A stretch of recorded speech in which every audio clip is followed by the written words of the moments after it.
अस्सलाम वालेकुम। मैं आपकी हॉर्स बीना भट्ट बोल रही हूँ। क्या हाल है? आप सब खैरियत से होंगे। अल्लाह के फजल से अल्लाह ताला आपको खैरियत से रखे। और बहुत सारे दोस्त हैं जो कि मेरी कहानी सुनते हैं और इसको सब्सक्राइब नहीं करते, तो आप मेरी कहानी को करें और ताकि मेरी हौसला अफजाई हो। आज की दोस्तों जो कहानी है वो मुझे लाहौर से सबा ने भेजी है, तो वो सबा की जुबानी सुने। नापा, मैं सबा बोल रही हूँ और मैं लाहौर से अपने कजन की शादी की कहानी आपको बता रही हूँ कि हमारे फर्स्ट कजन था वो, तो हमारे मजांग में उनका डबल ट्रिपल पोर्शन घर था, तो हमारी खाला का बड़ा बेटा था और हम सब मिलकर उनकी मेहंदी के ऊपर रात को उनके घर के खूब हम गाना बजाना करते रहे, ढोल शोल बजाते रहे और गाना गाते रहे। तो कजन चूंकि बहुत थक गया तो उन्होंने खाला से कहा कि मैं तो आराम करना चाहता हूँ। तो खाला ने कहा कि मेहमानों से घर भरा हुआ है, तो तुम ऐसे करो, जो तीसरी मंजिल का आखिरी कमरा है आप उधर जाके आराम कर लो। उनके दोस्तों को कहा आप छोड़ो। थोड़ी देर दोस्त उनके पास बैठे और फिर कहने लगे कि सुबह बहुत काम होगा, बारात में आपको पता है दूल्हे का तैयार होना और बहुत काम रखता है, सारे बारातियों ने तैयार होना होता है, तो वो उन्हें अकेला छोड़ के लो भी अब तुम सो जाओ। तो हम जाते हैं। वो नीचे आके फिर हमने शोर शराफट करना शुरू कर दिया, ढोल ढबक्का शुरू कर दिया और हम गाना बजाने रहे, हंसी खेलते रहे।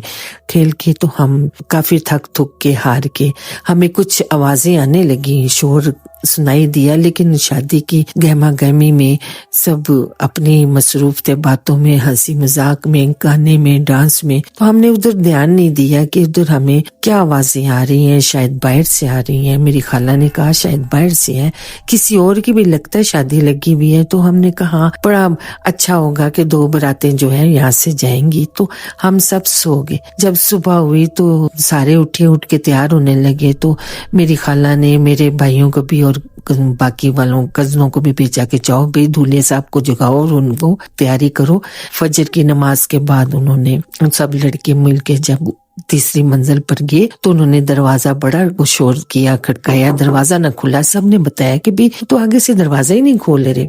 मेरी खाला ने कहा कि ये क्या मसला है, क्यों नहीं खुल रहे?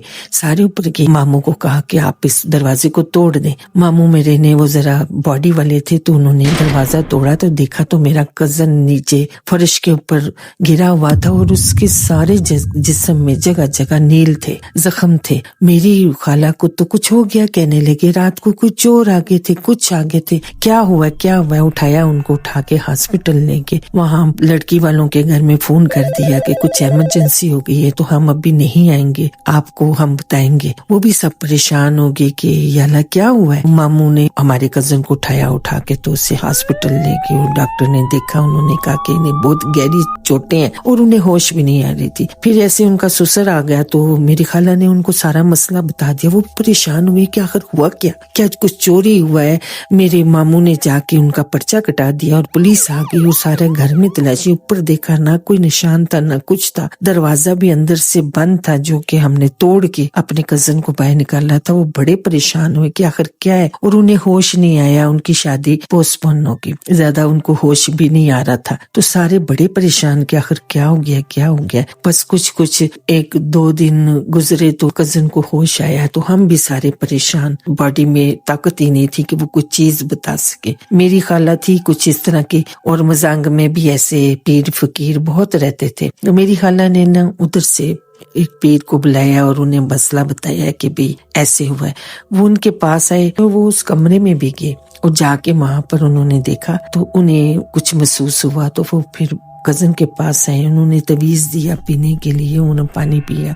कुछ घंटे के बाद उन्होंने कहा थोड़ा ये ठहर जाएंगे। और जब उन्हें होश आई तो उन्होंने पूछा कि भाई हाँ भाई अमजद क्या हुआ था, तो आप को ऊपर सोने के लिए भेजा था, क्या हुआ था? मेरा कजन बहुत खौफ में था और उसकी आंखों में डर था और होंठ हिल नहीं रहे थे। तो मेरे पीर ने बहुत पढ़ के उनके ऊपर फूक के दम किया। मेरे कजन ने बताया कि ये बात हुई थी कि मैं जे सुलाने के लिए ऊपर भेज दिया। थोड़ी देर के बाद मेरी थोड़ी सी हल्की सी गनूंदगी में आंख लगी तो एकदम से मेरा सारा कमरा भर गया, सारा बढ़ गया।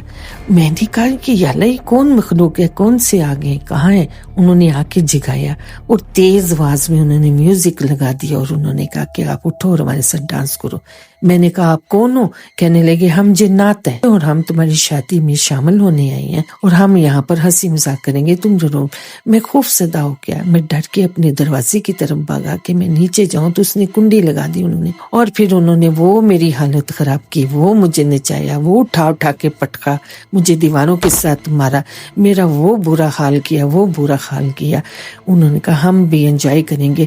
وہ صبح اذانوں تک وہ مجھے نچاتے رہے اور مجھے مارتے رہے اور میرے پہ تشدد کرتے رہے۔ جب اذانیں ہوئی تو مجھے ہوش نہیں آیا کہ میں کدھر تھا، وہ مجھے بے ہوش بھی نہیں ہونے دیتے تھے، مجھے ہوش میں لے آتے تھے۔ پھر مجھے نہیں پتہ چلا، پھر اب میں جب اٹھاؤں تو آپ سب لوگ تو میں نہیں جاؤں گا، میں اس گھر میں نہیں جاؤں گا، میں گھر میں نہیں جاؤں گا۔ پھر انہیں تویز بھی دیے پینے کے لیے، ہاتھوں بھی باندھے، انہوں نے ایسے ان کے کمرے میں بھی جا کے محاصرہ کیا۔ انہوں نے کہا کہ جب شادی ہوتی ہے اور شادی والی رات لڑکا ہو یا لڑکی ہو اس کو اکیلا نہیں چھوڑنا چاہیے، کیونکہ ایسی ہوائی چیزیں جو ان پر حاوی ہو جاتی ہیں اور اپنا یہ کرتی ہیں، ان کا اور کوئی مقصد نہیں تھا آپ کو قابو کرنے کا یا کچھ ہے۔ وہ شادی والا گھر دیکھ کے انہوں نے انجوائے کیا اور آپ کے ساتھ ایسی حالت ہوئی، تو اب آپ ٹھیک ہو جائیں گے۔ 2 مہینے تک میرا کزن جو ہے وہ بیمار رہا، تو بیمار ہونے کے بعد جو ٹھیک ہوا تو دوستو ہم تو اتنا ڈر گئے کہ ہم ان کی برات میں اپنی خالہ کے گھر واپس نہیں گئے، میری والدہ اور میرے والد کے۔ تو ہم نے کہا کہ ہم نے تو اب ان کے گھر میں قدم بھی نہیں رکھنا۔ تو اب تو ان کی ماشاءاللہ 2 بچے ہیں، ان شادی ہو گئی ہے، لیکن ابھی بھی وہ بہت ڈرتے ہیں۔ اور میری خالہ نے باقی بچوں کی جب شادی کی تو مہندی والی رات انہوں نے اپنے اتری ہنجوم میں ان کو سلایا اور انہیں اکیلے نہیں جانے دیا۔ تو ناظرین یہ آج کی میری کہانی اگر آپ کو اچھی لگی ہے تو آپ اس کو لائک کریں اور اسے شیئر کریں، اور شکریہ۔